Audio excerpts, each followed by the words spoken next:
Hello everybody, my name is Dude, and welcome back to Dream Daddy!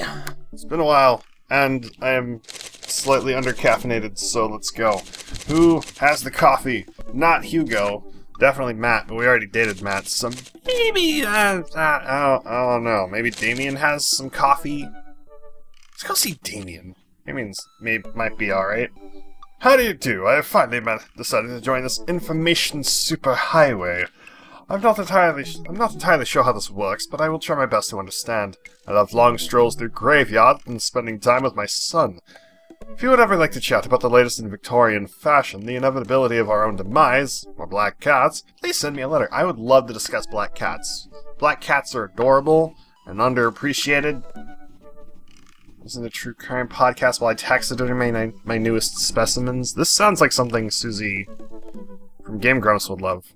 This probably might be Susie's character, I don't know.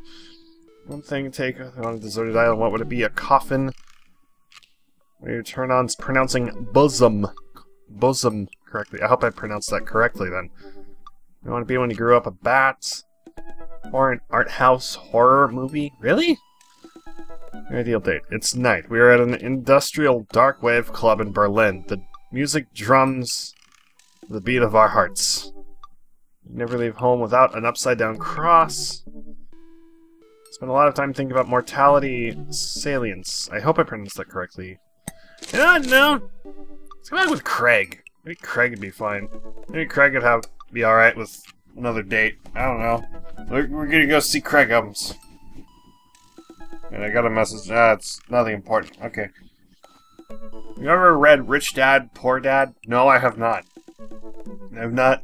I have no idea what Laserdisc is. I don't think my dad was ever into Laserdisc, but he has a record collection. I really want to get some good quality time in with Craig. Last time we hung out, he was so busy with the kids and fending off flirty moms that I feel like we barely talked. This is the case. Yeah, yes it is. This is true. This is true. Since the first time we hung out, I've been trying to get up a little early for runs. I don't think I'm going to be as embarrassing as last time. Maybe I'll even get to catch up with him now. Type out a message to him on Dadbook. Hey man, been training on my run game recently. Ready for a round 2? Craig responds almost immediately. Dude, of course! Emojis! What? I don't know why he didn't just send an emoji rather than type it out. Another message pops into my inbox from Craig. Let's meet up early tomorrow morning for my favorite morning activity. Brunch! Brunch! Brunch? What's that? You run and then you get brunch. Ah, clever. I don't normally get brunch. I don't know what that means. Can someone enlighten this very uneducated swine what brunch is? I'm probably gonna Google it after the episode anyway, so there's probably not a point to answering that question. But you know, I don't know. It's just called lunch for breakfast. Craig and I agree to a time to meet in the morning, and I have a chance to spend the evening hanging out with Amanda. Woo! So we doing pizza tonight? Fuck yes, we're doing it tonight. Again, can we do like a salad night? Dad, are you on a health kick? Not yet. I've formed a committee to examine the possibility of being on a health kick. They haven't returned with their findings. Dad, if you go on a health kick, then I have to go on a health kick by virtue of being under the same roof as you. I don't know if I have the constitution for that. Committee is still... Sorry, Amanda, it's time. Don't worry about it. You don't have to. Committee isn't back with its findings yet. This is a multi-year assessment on several bureaucratic levels. Well... Amanda picks up the phone and stares at me, unblinking as she dials. Hi, yes, can I get an extra large pizza with chicken, bacon, extra cheese, and tomatoes, and a couple of the garlic sauce cups? Amanda, you're going a little north here. Oh, right, can you maybe throw some leaves on there or something? Yeah, he's going on a health kick. Yeah, Rico, I know, it's tragic. Amanda listens for a second. Hold on, I'll ask.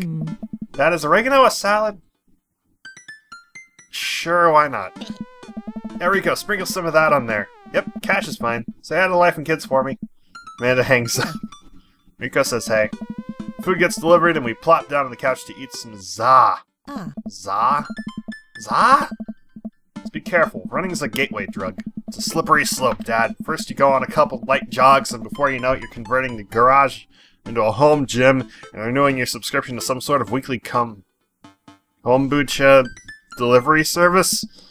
Question. Shoot. What's Thank you! Okay, so you aren't too far gone yet. Yes! Good! I still have no idea what that means, though. I'm just giving you a hard time, Pops. I'm really happy you're running more and caring about your health. I'm gonna keep you around for as long as possible.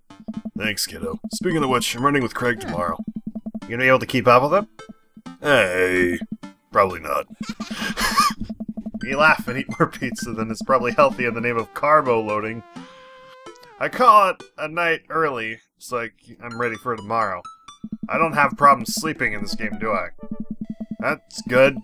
At least someone else doesn't have that issue. When I first started running in the mornings, it was pretty hellish. Now that I'm a few sessions in, it admittedly has become a little bit easier, despite it always ending in me dry heaving over a trash can. Is that what the runner's high is? Just dry heaving? It doesn't make me want to run. It makes me want to walk. So hopefully by then I won't be dry heaving by the end of it. I don't know, it's too hot for me to want to go out for walks. I had dark sleeves on today. Went outside to help my dad saw some stuff. That was a mistake. I should have worn white, or any other color. Any other color shirt. Because black is terrible in the heat.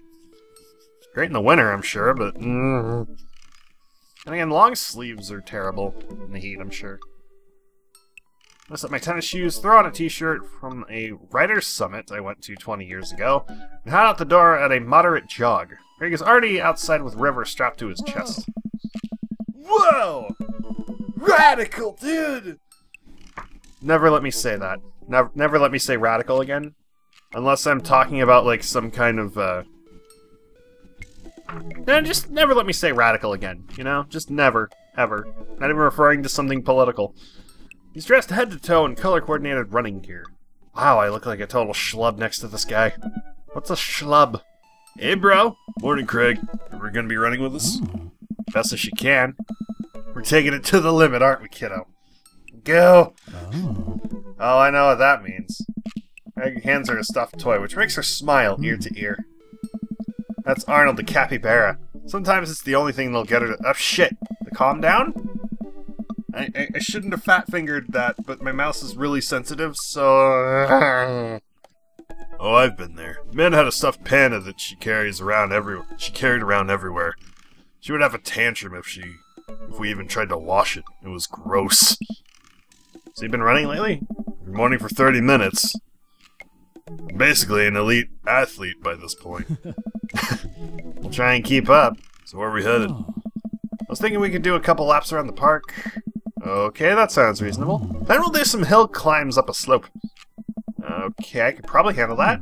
And then we'll close it off by doing some wilderness survival hike running to increase our agility. I'm suddenly struck with the overwhelming need to crawl back into bed. Sound okay to you? I usually like to throw some timed murder sprints in there. What? What? That sounds like something I'm able to physically do. It does not. It does not. I would die not even halfway through. I would die a third of the way through. I am not fit at all. I need to go out and, do some walks. Well, yeah, in the heat, I guess, because that would be about the same, I guess? It's hot as fuck here. Craig and I finally arrive at the park. A few other lone joggers make their way around the perimeter, and River waves enthusiastically at everyone we pass. That is adorable. Hey, yo, River! How you doing, River? You good girl. You good, Babu. You good, Babu. You good, Babu. Okay, where was I? Okay. It's a lot more peaceful in the mornings. Aside from birds chirping and River gurgling away in the stroller, it's pretty quiet. But you're on Craigham's.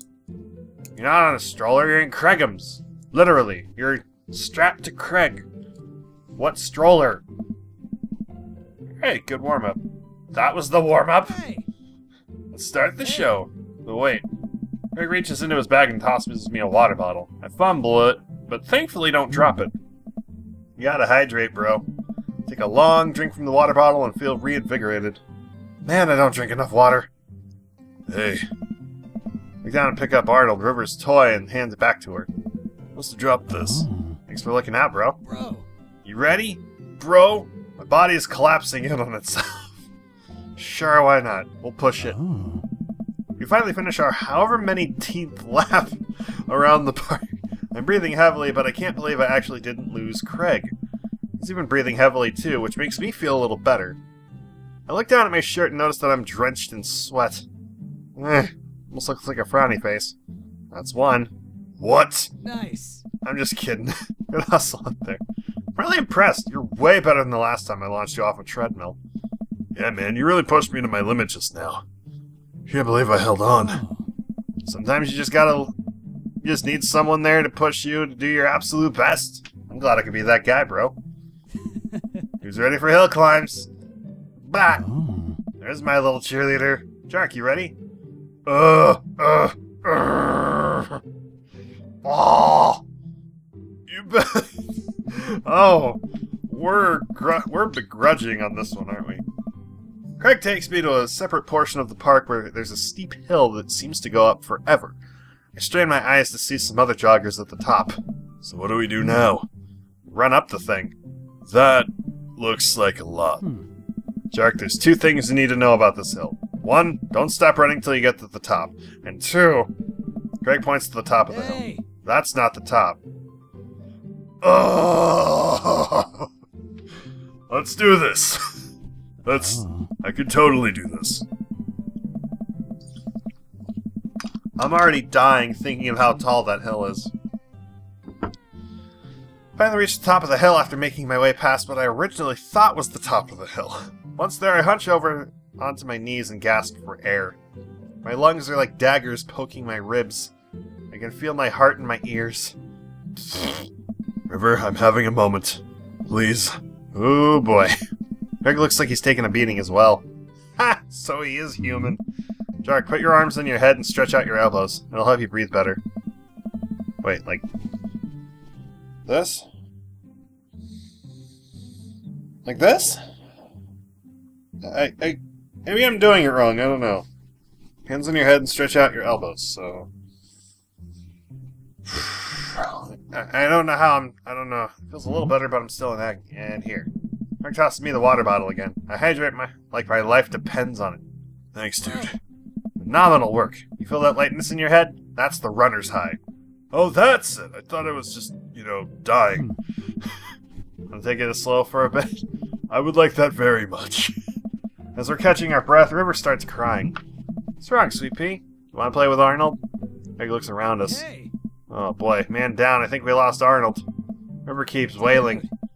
I've abandoned my child's toy. We gotta find him, dude. Should be simple, right? We just gotta retrace our steps. Remember Rivering last having it down at the bottom of the hill. Oh, that's not a good idea. Again, I jog down the path, searching high and low for the stuffed capybara, which Craig takes the time to explain to me is a large rodent native to South America. Okay, cool! Sure, they're adorable.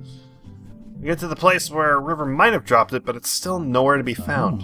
Looks like we've got a mystery on our hands. We have to get to the bottom of this. I suspect foul play. Looks like this is a prime case for world-renowned detective Menrison. Dude, it's time for a bro adventure. A bro-venture! Yeah. Gonna totally have that. Gonna fucking have an adventure of a lifetime. And it looks like River is enjoying this. We high-five and decide to jog back to the park to see if we can find any leads. So it looks like there's a couple more places to check and some bros around here that we can interrogate. Sounds good. Hey. Wait, who's good cop and who's bad cop? I think about it for a second. Well, I think that with your stature and overall resilience, you'd make an intimidating bad cop. But on the other hand, you do have an adorable baby strapped to your chest, so that softens the edge a bit. All valid points. I think it would make a great good cop because of your congenial attitude and willingness to try new things. But then again, I've seen how you get when there are too many commercial breaks on a show. so you have the potential to be a scary bad cop. I don't want to have to watch Meat Hell in 3-minute segments with 5 minutes of commercials in between. And they're loud! The commercials are too loud! I just want to watch my shows in peace without people yelling at me to buy wiper fluid and shit. Bro. Case in point. Let's play it moment by moment. Oh. Smart. So, where to, bro-tective? We went through the woods, didn't we? It might be a bad idea if there's like a bear, though. I don't think there are bears this close to the park, so maybe the woods. Make our way to the outskirts of the park. There are a couple of benches by the dense tree line. Looks like Robert's here all by himself. This also seems like the perfect place to look for clues. Interrogate Robert. I hope we're not, like... Well, let's look for clues. Make a nice search through the outskirts of the woods, hoping to find anything that might lead us to Arnold. There are a couple of cigarettes and empty beer cans scattered around the thicket. This is probably the hot spot for edgy teens to hang out at night and say swears and stuff. But it doesn't look like there was any recent activity that might be capybara-related. This might be a dead end, partner, bro. In the woods, let's interrogate Robert. Maybe Robert saw something. Walk over to Robert's bench. Hey, Rob. Don't call me that. Okay, hi, Robert. Don't call me that either. Okay, hey, buddy. What are you up to? Thinking. This is my thinking bench. I have to get a solid 2 to 3 hours of brooding in per day. Filling quotas. Have you by any chance seen a small stuffed capybara around? A capybara It's a large rodent native to South America, I know. Have you seen one? Stuffed one, not a real one. That would be weird. Be good cop. Robert, the sooner you tell us what you know, the sooner we can let you get back to brooding. Bad cop time. Robert, if you don't tell us, I'm gonna put you in a headlock. Is that a threat or a promise? Whoa, slow down. Hey. Back off. Okay. Should we go back to interrogating Robert, or does he know? I'm the girl Robert again. We walk over. Christ, what now? Be bad cop. Robert, I'm gonna keep being vaguely threatening until you tell us something useful. I told you I haven't seen a capybara. What is you guys' damage? Oh. You didn't say those words. You just kinda said fuck off. And then we fucked off. And that didn't imply nothing. Didn't imply that you hadn't seen it. Why are we doing good cop, bad cop? For a capybara. Why are we doing that? I don't know. Maybe a kid stole Arnold. That'd be a dick move. Don't let your kids steal other kids' toys. That's not cool. Ask for them have them ask nicely, and then return them later. Sharing is caring, but stealing is not. Stealing is a dick move. Make our way over to a small playground at the edge of the park. A couple of kids play on the jungle gym while parents watch on the nearby benches. Over on one of the benches, I spot a familiar face. Joseph? Oh! Try to calm River down. Let's look for clues. Greg and I, 2 grown adults, walk out of the playground and begin examining it meticulously for clues. There's no forensic evidence here. No stray capybara hairs, at least. After searching fruitlessly for some time, we look up. All of the parents are staring at us. We smile and wave and awkwardly slink away. Get back to the playground. Let's interrogate Joseph. Hey, Joseph. How you doing? We jog over to Joseph, who seems to be engrossed in his book. Joseph! Joseph nearly drops his book. Hey, guys. Didn't think I'd see you two out here. Shark, are you exercising? Sure am. You know me. I just love to run, be healthy. That's kind of my whole thing. He says, remembering last night that he scarfed down half a fucking pizza. What are you reading? Oh, just a book on knots and rope tying. For boats! For boat ropes! Right. Right. So you didn't happen to see a stuffed capybara around here? What's a capybara? It's a large rodent that's native to South America. Joseph thinks for a second. Haven't seen one around. I'll tell the kids to keep an eye out. Your kids are here? Joseph looks around. They were here a second ago. Must have gone exploring around the park. Do you know where they could have gone off to? Shit. I keep forgetting that I'm soldier. You know where they could have gone off to? They're kids. They get into mischief sometimes, but they always come back. You're sweating a little bit. Sweating a little bit. I don't know if that's because you know your kids are getting into trouble or if you... Let's trust him. Will not be... boat ropes. Sure.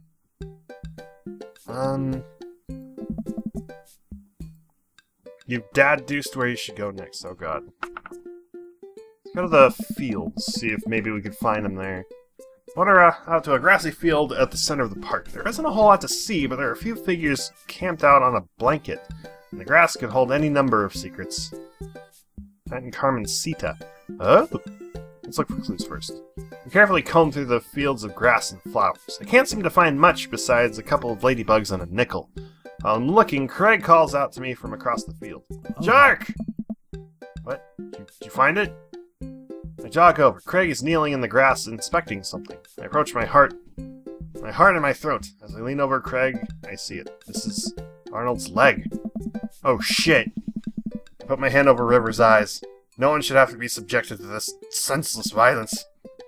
God. Who or what could do this? Would do this? I don't know, but now I think we might be dealing with something beyond our grasp. I can't look at this anymore. I turn around, trying to wipe the image of the stuffing strewn across the ground from my mind. Running out of time. We may already be too late. Bag and tag it. Let's keep moving. We're screeching is louder than ever. I'm exhausted. Craig is exhausted. Oh shit. I forgot to calm down. I forgot to calm her down. I didn't think she was crying. I'm sorry. I didn't mean it, man. I didn't notice that I needed to press that. Head back to the cul-de-sac alone and head inside the house. God, I'm ready for a shower, a gallon of water, and a nap. But Amanda's still asleep. I go open her door to find her still in bed, sleepily scrolling through her phone. Morning! Afternoon, actually. Right, how was brunch? Well, we had a good time with the run part, but we didn't make it to the rest of the portmanteau. Huh? The brunch. We didn't make it to brunch. Somehow we lost River's toy capybara on our run. Capybara is... Dad, don't patronize me about giant rodents. I know. Sorry. Anyway, we looked everywhere for the damn thing, but Craig had to get River home. So the run went well, though? I was a bit worried about your endurance. Yeah, it was rough at first, but it ended up being a piece of cake. I actually feel pretty good. My legs give out. I find myself on the floor of the hallway. I'm just gonna hang out here for a while. You take your time getting up. Well, crap. I died. Something tells me the date did not go as well as it could have gone. What does any of this mean? Well, it wasn't the worst. It wasn't the worst, or it was the worst? I'm sorry, Cragums. I didn't mean to fail you. But I failed him. I'm gonna go over there and be sad when this episode's over. Well, it's been a long day. Just about ready to pack it in. After a few bites of ice cream from the freezer, I turn off all the lights and walk down to the hall of my room. I wonder if Amanda's still awake. My kid needs some sleep. As I pass the room, I can hear a faint sound, but can't quite make out what it is. I get a bit closer. Is she crying? I knock gently on the door. Hey, Amanda? Crying immediately stops. Not right now. Her voice sounds strained. She sniffles. I need to make sure she's okay. I open the door. Amanda Panda, who hurt you? Who do I need to punch? Or shoot? Who do I need to murder? 'Cause I'll do it. If somebody's making you sad, I'm gonna come over there and punch them in the face. It's not cool. You don't make Amanda Panda sad. Fucking wreck your shit. Then I can see Amanda's outline in the middle of her bed, knees hugged up against her body. Is everything okay? I want to talk about it. If something I should press it, but at the same time, like,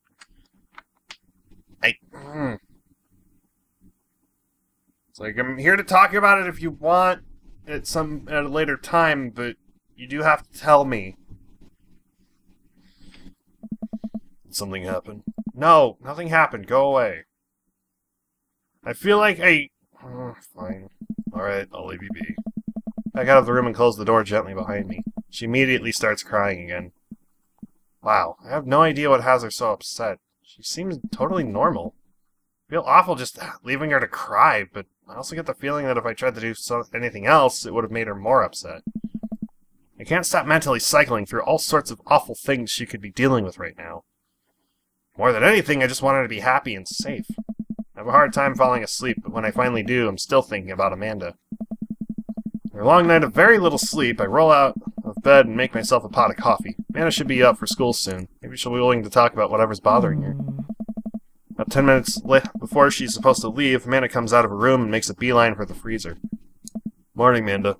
Morning. She drops a frozen waffle into the toaster and slams the freezer door. She won't look at me. Yikes. So, anything big going on at school today? No. Okay. Do you need a ride? No. Want some coffee? Amanda pulls the toaster lever up and takes her still freezer-burned waffle out before it's finished cooking. I have to go. What happened? What? What happened? What happened? What did I do to upset her? I pressed slightly, but not enough to, like... I picks up her bag and storms. Oh, okay. I haven't seen her act like this in a long time. It's usually short-lived, but it always hurts. Hopefully this blows over and things are back to normal soon. I sit back at the kitchen table and look at a picture of Amanda and I hanging on a wall. And then I'm teaching her how to ride a bike. Her face is a mixture of excitement and pure, unadulterated fear. I remember how determined she was. Every time she would fall off and scrape her knees, she would get up and try it again. Finally, I had to stop her because she was bleeding everywhere. Then she started to cry because she didn't think she needed bandages and wanted to keep trying. As I put the bike away, she just stood in the middle of the street and screamed. Then I took her for ice cream and it was like nothing ever happened. After giving it a bit of thought, I decided that if I forced her to talk about it, I'm only going to make things worse. But I have an idea. I start rummaging around for ingredients. Oh, we're gonna make something? I hear Amanda walk in the door. Instead of heading for the kitchen like she usually does, she makes a beeline for her room. She's clearly trying to avoid me. Hey, Pumpkin? What? Can you come here for a sec? There's a moment of silence. Yeah? Wanted to say sorry about last night. I'm just worried about you, kiddo. I get scared when I know something's wrong, and I get even more scared when I feel like I can't do anything about it. It's just... Whatever it is... You don't have to tell me if you don't want to, but whatever it is, just know that you have a dad in your corner who wants you to be happy. Honey, you know I'm bad with words, so I was hoping I could speak a language we both understand. pull a cake out of the refrigerator, place it on the table. Hopefully the frosting is set in by now. Ta-da! Dad?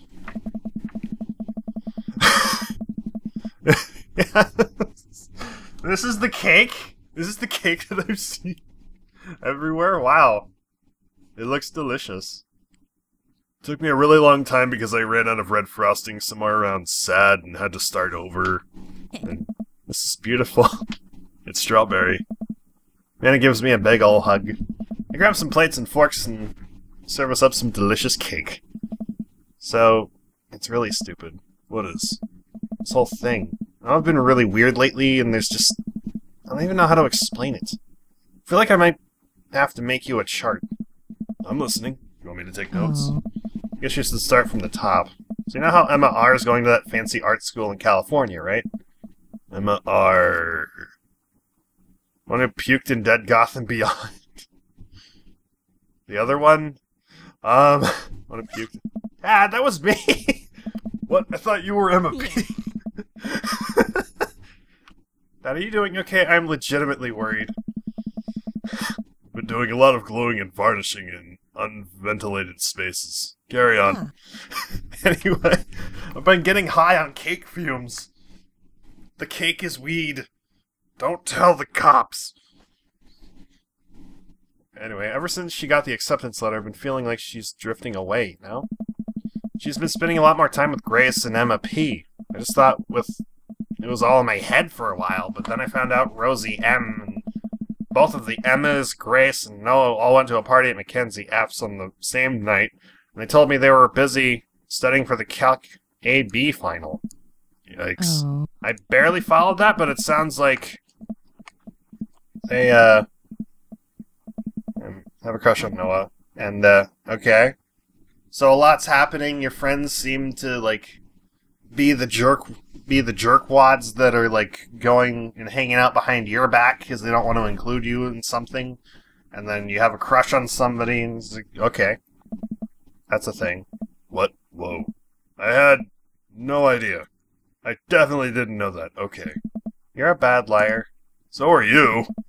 I learned from the worst. Oh. Anyway, so the only person I told about the crush was Emma R, and she promised not to tell anybody. I didn't confront them about the party thing because I didn't want to start drama, so I just kept quiet and keep going about my business. Amanda sighs. And one day I invite everybody out to get nachos at the mall after not texting me back for like 2 hours, even though none of them ever put their phones down for more than 60 seconds. They all say they're busy, like, simultaneously. So I tell them, never mind, I'll just eat nachos at home, right? We were out of chips, and I really, really wanted nachos. Totally understandable. Oh. I go to the mall anyway, I get to the food court, and who do I see there but Grace, Emma P, Emma R, and Noah, all hanging out together and eating nachos, without me. The fuck? It gets better. I'm standing by the escalators watching them, and I realize that Noah has his arm around Emma R, which is kind of weird, right? But then they kiss. Oh. I don't know if I'd react this way, but that's a dick move. I'm gonna go punch Noah and Emma R in the face. Yes, I know! So I storm over there and I'm like, hey! And Grace drops a nacho on her shirt because of course she does. And Mars just like glares at me. Grace. Nothing's coming up. I don't know who that is. This is the... Boring. Did she poop the bed too? No, Dad, please stick with me. This is the one nobody really likes. Or I guess that's me now. Anyway, nobody will say anything, and I'm just like, you guys suck. Which I realize is the most eloquent... Not the most eloquent thing to say. I was very angry and really embarrassed, and I just wanted to get out of there. So I left. Without nachos, might I add. Which only further contributed to the shitty day. I immediately drafted a super long text to the group chat asking them why they've been so weird. I wrote another one to Emma R asking how long the Noah thing's been going on, and... Sorry, I know that's a lot. You still following? I'm a little confused, but I think I understand. It's okay, you're trying. So what happens next? Okay, get a load of this. Emma R says... Oh, wait, let me just read it to you. Amanda pulls out her phone and reads, word for word, an arduously long string of text messages. Can you believe that? I can't. I hear so much about Amanda's social life and mental well-being, but man, do I not understand what she's talking about. This is all beyond me, but I'm trying my hardest to be supportive. They were dating in secret for like months. So I told her that she's been being a really terrible friend. She's like, well, if you think I'm so terrible, then just stop being my friend. It's like, okay. And she, what? Phone. Who the hell's this number? I don't know this phone number. Stop calling me, people. Fuck. Like 2 people from that area, and none of that is neither of their numbers. So I told... Oh, right, and she left me on read. And then... Wait, left me on read? Left me on read? What's that? Oh, like, she saw my message and didn't reply. And I know because there are read receipts. Oh! So if it's the, like...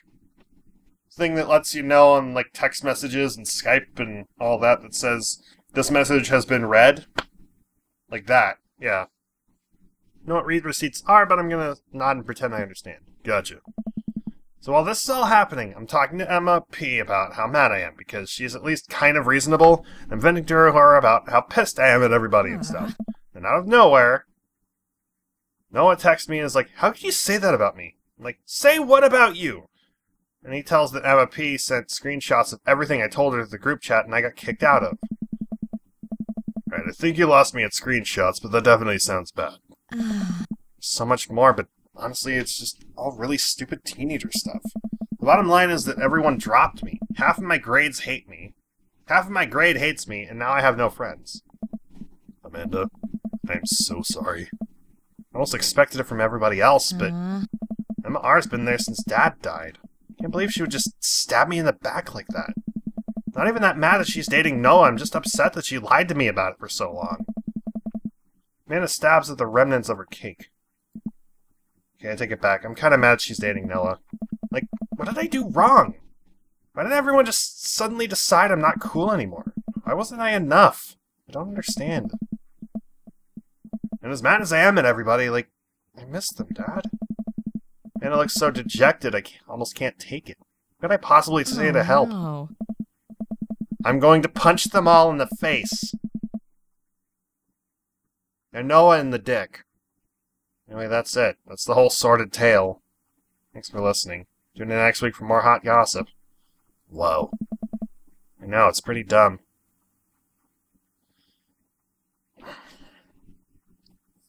It's not dumb to you. It's dumb that they did all that. It's dumb in that sense. But it's not... I'm gonna save. And choose it's not dumb. No, it's a stupid thing to be upset over. Amanda, your feelings are real. Don't ever be mad at yourself for having feelings. I guess. Unless you've secretly been a robot who's been approximating human feelings this whole time. Dad, if I was a robot, I would have transformed into a monster truck a long, long time ago. But seriously, I know you probably don't want advice, but Shit. Shit, I misread it. Real friendships don't do that. I guess.